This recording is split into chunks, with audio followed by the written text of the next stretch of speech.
Pak ചാരസംഘടനയായ Inter service ഇന്റലിജൻസിന്റെ മുൻ മേധാവി ഫായിസ് ഫദീദിന് തടവ് ശിക്ഷ. ഔദ്യോഗിക രഹസ്യ നിയമം ലംഘിച്ചതിനും രാഷ്ട്രീയ പ്രവർത്തനങ്ങളിൽ ഏർപ്പെടുത്തതിനുമാണ് ശിക്ഷ. ISIയുടെ ഒരു മുൻ മേധാവി ശിക്ഷപ്പെടുന്നത് ആദ്യമായാണ്. 14 വർഷത്തെ തടവ് ശിക്ഷയാണ് സൈനിക കോടതി വിധിച്ചത്. ഔദ്യോഗിക രഹസ്യ നിയമം ലംഘിച്ചതിനും രാഷ്ട്രീയ പ്രവർത്തനങ്ങളിൽ ഏർപ്പെട്ടതിനും ഉൾപ്പെടെയുള്ള കുറ്റങ്ങളാണ് ചുമത്തിയത്. ഫായിസ് ഹമീദിനെതിരെ 2024 ഓഗസ്റ്റ് 12-നാണ് കോർട്ട് മാർഷൽ നടപടികൾ തുടങ്ങിയത്. അധികാര ദുർവിനിയോഗവും സർക്കാർ വിഭവങ്ങൾ ദുരുപയോഗം ചെയ്യലും വ്യക്തികൾക്ക് അന്യായമായ നഷ്ടമുണ്ടാക്കുക എന്നിങ്ങനെയുള്ള കുറ്റങ്ങളും ചുമത്തി.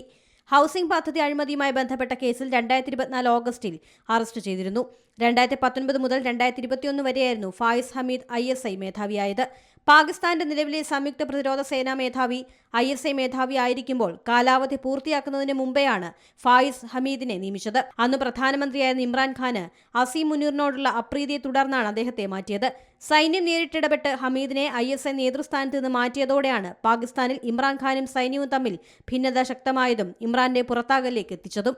International desk Zee Malayalam news. ഏറ്റവും പുതിയ വാർത്തകളും വിശേഷങ്ങളും വിരൽ തുമ്പിലറിയാൻ സീ മലയാളം ന്യൂസ് എല്ലാ ഡിജിറ്റൽ പ്ലാറ്റ്ഫോമുകളിലും ലഭ്യം.